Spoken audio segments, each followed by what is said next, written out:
നമസ്കാരം സുഹൃത്തുക്കളെ, ഞാനും എൻ്റെ സ്വപ്നങ്ങളും എന്ന ചാനലിലേക്ക് എല്ലാവർക്കും സ്വാഗതം. ഇന്ന് ഞാൻ പറയാൻ പോകുന്നത് പരാജയങ്ങളിൽ തളർന്നു പോകുന്നവർക്കും സാഹചര്യങ്ങളെ പഴിചാരുന്നവർക്കും ഒരു മരുന്നായി മാറിയ ഒരു മനുഷ്യൻ്റെ കഥയാണ്. ലോകം ആദരവോടെ വിളിക്കുന്ന ആ പേര് ഡോക്ടർ APJ അബ്ദുൽ കലാം. രാമേശ്വരത്തെ കടൽ തീരത്തെ ഒരു സാധാരണ കുട്ടി എങ്ങനെയാണ് ഇന്ത്യയുടെ മിസൈൽ മാനായി മാറിയത്? രാമേശ്വരത്തെ പള്ളിത്തെരുവിൽ ഒരു സാധാരണ മുസ്ലിം കുടുംബത്തിലാണ് അദ്ദേഹം ജനിച്ചത്. അച്ഛനൊരു തോണിക്കാരനായിരുന്നു. വീട്ടിലെ ദാരിദ്ര്യം കാരണം പഠനത്തോടൊപ്പം ജോലി ചെയ്യേണ്ടി വന്നു. പുലർച്ചെ 4 മണിക്ക് എണീറ്റ് കണക്ക് പഠിക്കണം. അത് കഴിഞ്ഞാൽ ട്രെയിനിൽ വരുന്ന പത്രക്കെട്ടുകളെടുത്ത് വീട് വീടാന്തരം വിതരണം ചെയ്യണം.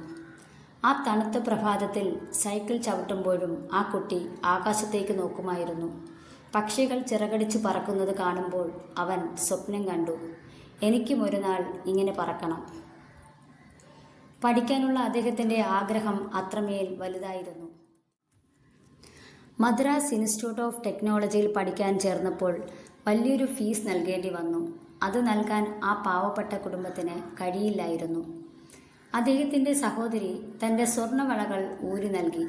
ആ വളകൾ പണയം വെച്ച് പണം വാങ്ങുമ്പോൾ കലാമിൻ്റെ കണ്ണുകൾ നിറഞ്ഞിരുന്നു. അദ്ദേഹം മനസ്സിലുറപ്പിച്ചു, എൻ്റെ അറിവ് കൊണ്ട് ഞാൻ ഈ കടം വീട്ടും. അറിവിനെ അദ്ദേഹം ഒരു ഏണിയാക്കി മാറ്റി. ഓരോ ദിവസവും പുസ്തകപ്പുരകളിൽ അദ്ദേഹം തപസ്സിരുന്നു. അദ്ദേഹത്തിന് ഒരു പൈലറ്റ് ആകണം എന്നായിരുന്നു ആഗ്രഹം. അതിനായി അദ്ദേഹം പരീക്ഷ എഴുതി. പക്ഷേ ഫലം വന്നപ്പോൾ അദ്ദേഹം 10ാമനായി. ആകെ 8 ഒഴിവുകൾ മാത്രമേ ഉണ്ടായിരുന്നുള്ളൂ. തൻ്റെ ജീവിതാഭിലാഷം തകർന്ന നിരാശയിൽ അദ്ദേഹം ഋഷികേശിലെത്തി. അവിടെ വെച്ച് സ്വാമി ശിവാനന്ദയെ കണ്ടുമുട്ടി. സ്വാമി അദ്ദേഹത്തോട് പറഞ്ഞു, ഈ പരാജയം നിനക്ക് വേണ്ടിയുള്ളതല്ല. നിനക്ക് ഇതിലും വലിയൊരു നിയോഗം ദൈവം കാത്തുവച്ചിട്ടുണ്ട്. ആ വാക്കുകൾ അദ്ദേഹത്തിന് പ്രചോദനം നൽകി. പിന്നീട് കണ്ടത് ഇന്ത്യയുടെ കുതിപ്പാണ്. SLV-3, അഗ്നി മിസൈലുകൾ, പൊക്രാൻ പരീക്ഷണങ്ങൾ. പൈലറ്റ് ആവാൻ കഴിയാതിരുന്ന ആ പത്രക്കാരൻ ഇന്ത്യയെ സ്വയം പര്യാപ്തമാക്കിയ ശാസ്ത്രജ്ഞനായി മാറി.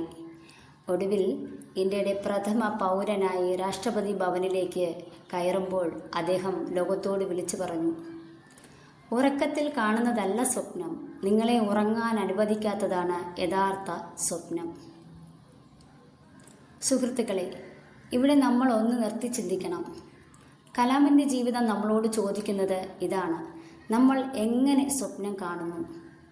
സ്വപ്നമെന്നാൽ രാത്രി ഉറങ്ങുമ്പോൾ കാണുന്ന കാഴ്ചയല്ല. സ്വപ്നമെന്നാൽ നിങ്ങളുടെ ഹൃദയത്തിൽ തീ കത്തിക്കുന്ന ഒരു ലക്ഷ്യമാണ്. എത്ര ഉയരത്തിൽ സ്വപ്നം കാണണം?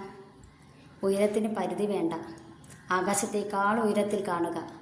കലാം പറഞ്ഞതുപോലെ, ആകാശമാണ് നിങ്ങളുടെ പരിധി എന്ന് കരുതരുത്. അതിലും അപ്പുറമാണ് നിങ്ങളുടെ സ്ഥാനം. ചെറിയ സ്വപ്നങ്ങൾ നമ്മളെ ചെറിയ മനുഷ്യരാക്കും. വലിയ സ്വപ്നങ്ങളാണ് നമ്മളെ വലിയ മനുഷ്യരാക്കുന്നത്. പക്ഷേ സ്വപ്നം കാണുക മാത്രം പോരാ. നമ്മൾ ജീവിതത്തിൽ പ്രാവർത്തികമാക്കേണ്ട കാര്യങ്ങൾ എന്തൊക്കെയാണെന്നറിയില്ലേ? സ്വപ്നത്തെ ലക്ഷ്യമാക്കി മാറ്റുക. സ്വപ്നം കാണുക, പിന്നെ അതിനെ ചെറിയ ചെറിയ ലക്ഷ്യങ്ങളായി വിഭജിക്കുക. അച്ചടക്കം പാലിക്കുക.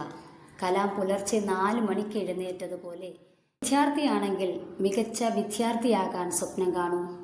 നിങ്ങളൊരു ജോലിക്കാരനാണെങ്കിൽ നിങ്ങളുടെ മേഖലയിൽ ഏറ്റവും മികച്ചവനാവാൻ സ്വപ്നം കാണൂ. നിങ്ങളൊരു സംരംഭകനാണെങ്കിൽ നിങ്ങളുടെ ബിസിനസ് ലോകത്തെ മാറ്റിമറിക്കാൻ സ്വപ്നം കാണൂ. ഓർക്കുക, ഉയരത്തിൽ സ്വപ്നം കാണുന്നവർക്ക് വഴികൾ താനേ തുറക്കും. സുഹൃത്തുക്കളെ, നമ്മുടെ സാഹചര്യങ്ങളല്ല നമ്മുടെ ഭാവിയെ തീരുമാനിക്കുന്നത്, നമ്മുടെ സ്വപ്നങ്ങളാണ്.